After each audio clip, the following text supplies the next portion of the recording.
పేదల సేవలో కార్యక్రమం ప్రతి నెల 1వ తారీఖున జరిగేది. గత ప్రభుత్వ హయాంలో అది ఎప్పుడు జరిగేదో తెలిసేది కాదు. కానీ చంద్రబాబు నాయుడు గారు ముఖ్యమంత్రి అయిన తర్వాత 20 నెలల కాలంలో ఎప్పుడైనా 1వ తారీఖు సెలవు దినంగా వస్తుందంటే ఒకరోజు ముందుగానే వారికి డబ్బులు అందజేసి పెన్షన్లను అందజేసి వారి ఇంటి దగ్గరికి పోయేసి చేసేటువంటి కార్యక్రమం ఈ రాష్ట్రము భారతదేశ సంక్షేమ చరిత్రలోనే ఒక ప్రత్యేకతను సంతరించుకున్నటువంటి పరిస్థితులు ఈ సందర్భంగా గమనించాలని చెప్పేసి ప్రజలందరూ కూడా కోరుతూ ఉన్నాను. అదే ముఖ్యమంత్రి చంద్రబాబు నాయుడు గారి ఆలోచన విధానం పేద ప్రజల పట్ల, పేదల సంక్షేమం పట్ల.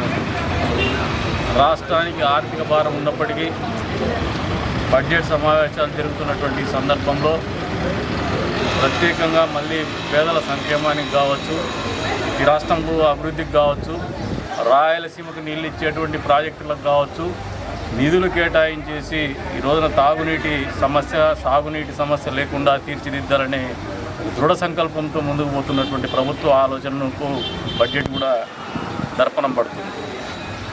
మొన్న జిల్లా ఎమ్మెల్యేలతో ముఖ్యమంత్రి గారు సమావేశం ఏర్పాటు చేసి జిల్లా కలెక్టరు, ఎస్పీ గారిని దగ్గర కూర్చోబెట్టుకొని మరీ ఏవైతే నియోజకవర్గంలో అభివృద్ధి కార్యక్రమాలు ఉన్నాయి, లేదంటే వ్యవసాయ రంగానికి నీళ్ళు ఇచ్చేటువంటి కార్యక్రమం, గతంలో ఎడారిగా మారుతుంది అన్నటువంటి అనంతపురం జిల్లాని ఈ రోజున హార్టికల్చర్లో వ్యవసాయంలో అగ్రగామిగా ఈ రాష్ట్రంలో నిలబెట్టినటువంటి ఘనత చంద్రబాబు నాయుడు గారికి దక్కుతుందని చెప్పేసి కూడా ఈ సందర్భంగా తెలియజేస్తాను.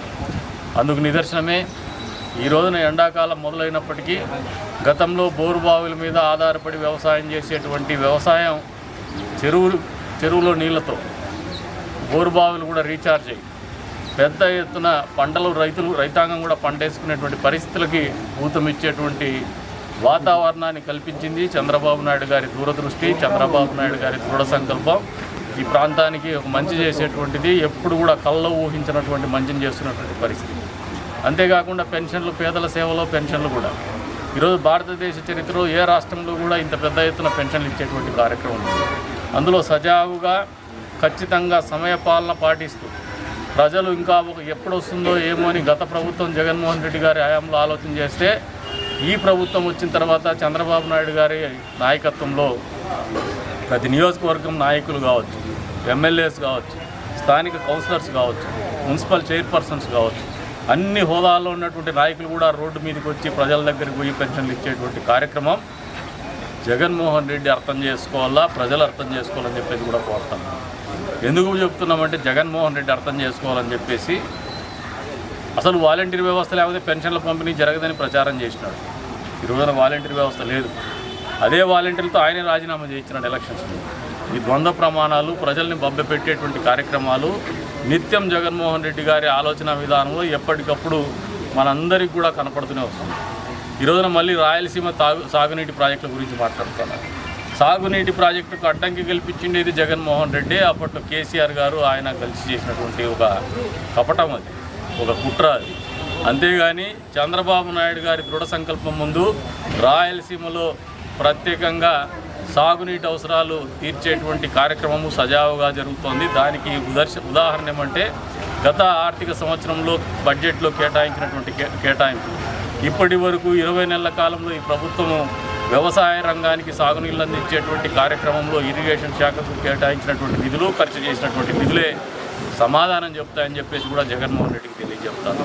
ఈ రోజున రాయలసీమ ప్రాంతంలో మళ్ళీ ప్రజల్ని రెచ్చగొట్టల్లా, రాయలసీమకు సాగునీటి ప్రాజెక్టులో మోసం చేసింది ఆయనైతే మోసం చేస్తుంది చంద్రబాబు నాయుడు గారిని ఒక అసత్య ప్రచారానికి ఊతమివ్వాలనే ఆలోచనతో ఇటువంటి కార్యక్రమాలు చేస్తున్నారు. ఈయన పేటెంట్ రైట్ చూస్తే అబద్ధాలు చెప్పడంలో, అసత్య ప్రచారాలు చేయడంలో గోల్డ్ మెడల్ సాధిస్తాడు. ఎందుకంటే బాబాయిని చంపేసి ఆ గొడ్డలి కదిరిలో కొని ఆ గొడ్డలు తీసుకుపోయేసి చంద్రబాబు నాయుడు గారి చేతిలో పెట్టేసి నారాసుర రక్త చరిత్ర అంటాడు. అంటే ఈయన చెప్పేటువంటి మాటలకి చేసేటువంటి కార్యక్రమాలకు పొంతం లేదనేది ప్రజలందరూ కూడా తెలియజెప్తున్నాం. ఈ రోజున ఈ నియోజకవర్గంలో ఈ పేదల సేవలో కార్యక్రమము 100కు 100% 10 గంటల లోపలే పూర్తయ్యేటువంటి పరిస్థితులు ప్రతి నెలా జరుగుతోంది. 1వ తారీఖున సెలవు వస్తే 28వ తారీఖున లేదంటే 31వ తారీఖున పెన్షన్లు ఇచ్చేటువంటి గతంలో మాదిరిగా 1వ తారీఖు వచ్చిన జీతాలు రావు ఉద్యోగస్తులకి, పెన్షనర్లకు పెన్షన్లు కూడా రావు. 3,000 రూపాయలు చేస్తానటువంటి పెన్షన్ కూడా పెంచుకుంటూనే పోతానే 5 సంవత్సరాల పాటు ఆయన చేస్తే అధికారంలోకి వచ్చిన మొదటి నెలలోనే మాట ఇచ్చినప్పటి నుంచి 3 నెలలకు బకాయి 3,000 రూపాయలతో సహా 4,000, 7,000 చెల్లించినటువంటి ఘనత చంద్రబాబు నాయుడు గారికి కుటుంబ ప్రభుత్వానికి దక్కుతుందని మళ్ళీ ప్రజలకు తెలియజెప్తాను. మర్చిపోవద్దండి. ఒక నాయకుడికి చేసేటువంటి మంచిని పదే పదే మీరు గుర్తించి ఆయనకు అండగా నిలిస్తేనే ఆయన మరింత మంచి చేయగలుగుతారు. ఆ నాయకుడు మరింతగా ప్రజల సంక్షేమం కావచ్చు, ఈ రాష్ట్ర అభివృద్ధికి కావచ్చు పాటుకు పడగలుగుతాడనేది వాస్తవము. అది ప్రజలు గుర్తెరగాలని చెప్పేసి కూడా మరొకసారి తెలియజేసుకుంటూ ఈ రోజున ఇటువంటి మంచి చేసేటువంటి ప్రభుత్వాన్ని, ఈ మంచి ప్రభుత్వాన్ని మీరు నిరంతరం మనసులో పెట్టుకొని భవిష్యత్తులో కూడా ఆశీర్వదించాలని చెప్పేసి కోరుకుంటాం.